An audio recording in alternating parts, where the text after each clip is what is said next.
Llevamos 8 femicidios en lo que va del año. Estamos todavía conmovidos por el crimen de Catherine en Malvinas, Argentina. Pero hay una sucesión de hechos. Y si no son femicidios, son episodios muy graves de violencia de género. Con nosotros Claudia Martínez, la ministra de la Mujer. Claudia, buenas noches. ¿Cómo estás? ¿Qué tal? Muy buenas noches, Jorge. ¿Cuál es el diagnóstico de lo que estamos viviendo? ¿Hay algo que parece que nos estuviera superando a todos? Sí, es un análisis bastante complejo. Tiene que ver con múltiples factores. Si bien la violencia de género es uno de los crímenes más antiguos de la humanidad, que esta relación de desigualdad entre varones y mujeres es tan histórica como la humanidad misma, pero hoy estamos viendo picos de violencia y en este año, en el 2021, este brote de femicidios, esta ola donde podemos interpretar, y el decir de muchos especialistas, que estamos ante un fenómeno que tiene características de brote epidemiológico. Y por algo el año pasado ya le estábamos llamando la otra pandemia.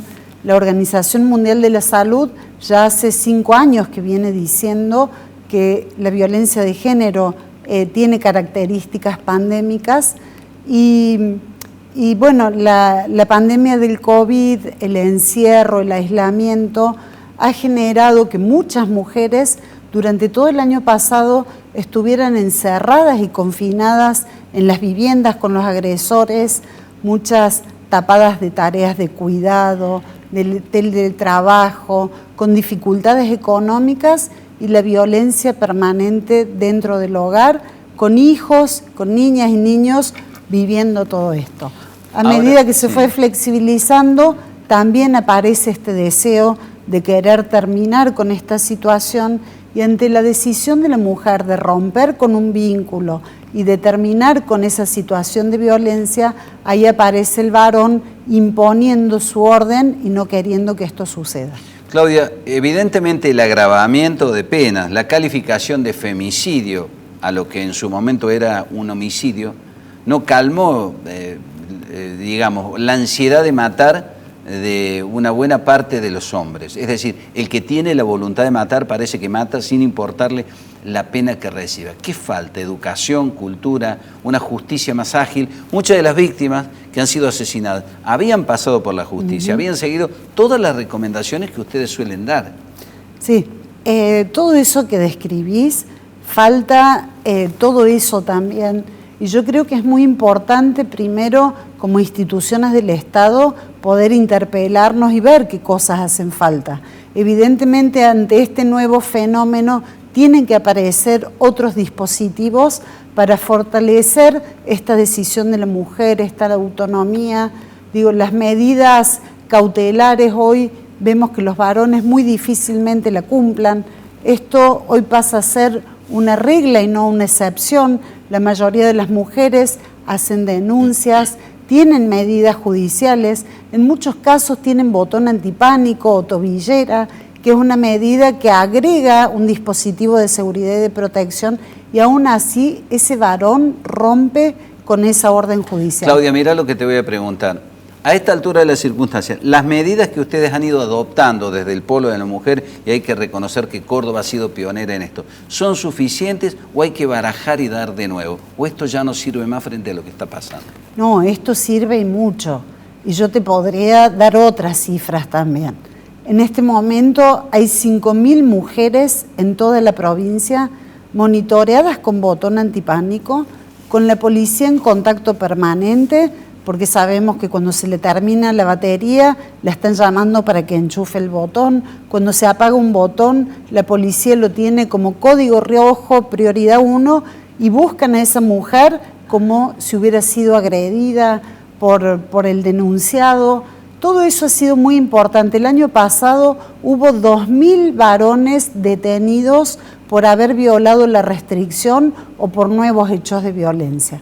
Esto quiere decir que el sistema sí funciona. El tema es que muchos varones se sienten con impunidad. La pandemia también afectó al varón en un montón de cuestiones que tienen que ver con su masculinidad, y hoy están dispuestos también a ir a fondo. Por eso lo preocupante es no solamente la reiteración de las violencias hacia las mujeres, sino que ya no hay un orden y no respetan la ley. Porque en otros tiempos, digamos, no poder acercarse, muchas veces esperaban a que terminara esa orden para volver a reincidir. Hoy no están dispuestos a ir a fondo, vemos que no hay respeto ni por la mujer, ni por la decisión de su autonomía, ni por esa ley, ni esas medidas judiciales que le ponen un límite. La justicia parece estar desbordada. El 80% de los juicios por juzgados populares van a ser por casos de violencia de género. ¿Qué crees que está faltando hoy entonces? Sí, hay que generar mayores dispositivos. Más allá de este desborde que hoy aparece, hay muchos más hechos de violencia. Pensemos que hay un promedio por año de 60.000 denuncias en la provincia de Córdoba de hechos de violencia de género. Estos son hechos judicializados, no hablemos de los otros donde la mujer todavía no se ha animado a pedir ayuda. Y esto tiene todo un proceso, por eso hoy estamos viendo que la justicia está muy abocada a estos temas de violencia de género, que la policía, uno de sus grandes trabajos tiene que ver con la violencia de género y no con otro tipo de delitos. Por eso hoy tiene que ser prioridad en todos los ámbitos del Estado esta temática, porque no solamente es necesario reforzar las medidas, sino también generar algunos debates.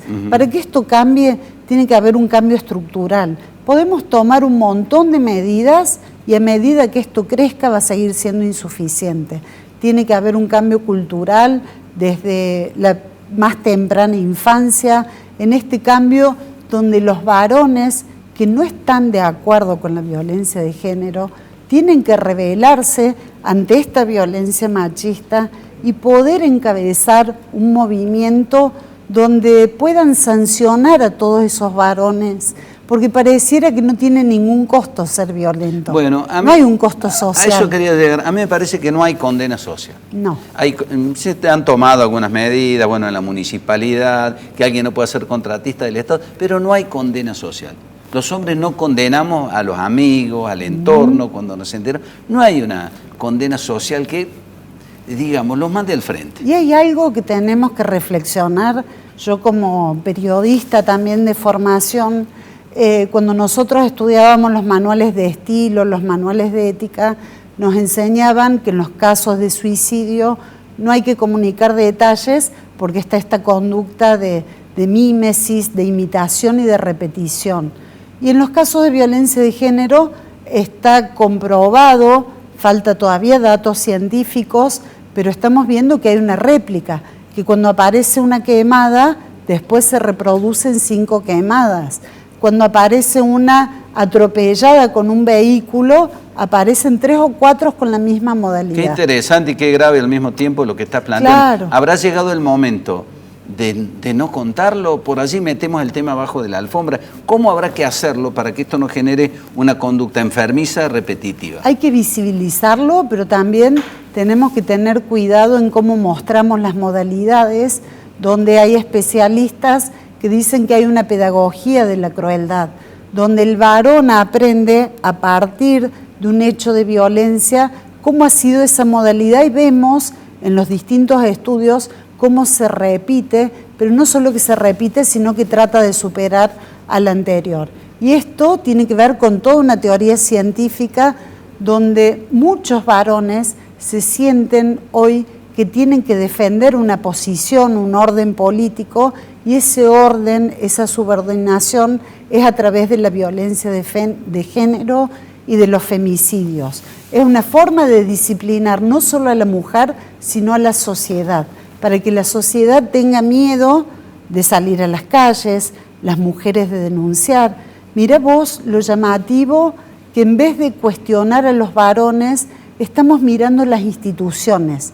Y yo creo que además de mirar las instituciones, que somos las responsables de combatir este flagelo, tenemos que apuntar directamente a ese varón violento. No solo al que ejerce una violencia directa sobre la mujer, sino a aquellos que todavía dejan pasar las discriminaciones, la subordinación, las desigualdades. Se nos ha agotado el tiempo, pero quiero hacerte la última pregunta y en lo posible, si puede ser sintética, te lo voy a agradecer. ¿Hay una diferencia en el modo de ejercer la violencia de género en la clase alta y en la clase baja, en las sociedades acomodadas y en los sectores más pauperizados? La violencia de género no tiene que ver con sectores sociales, sino simplemente por ser mujer. Y te puedo asegurar que en sectores sociales donde hay mayores recursos, para una mujer es mucho más difícil denunciar porque sabe que no solo pierde ella, sino que expone a sus hijos a perder una serie de derechos o de privilegios, pero son derechos en definitiva, y ese es el mayor castigo que puede recibir una mujer. Claudia, gracias por haber Gracias. venido.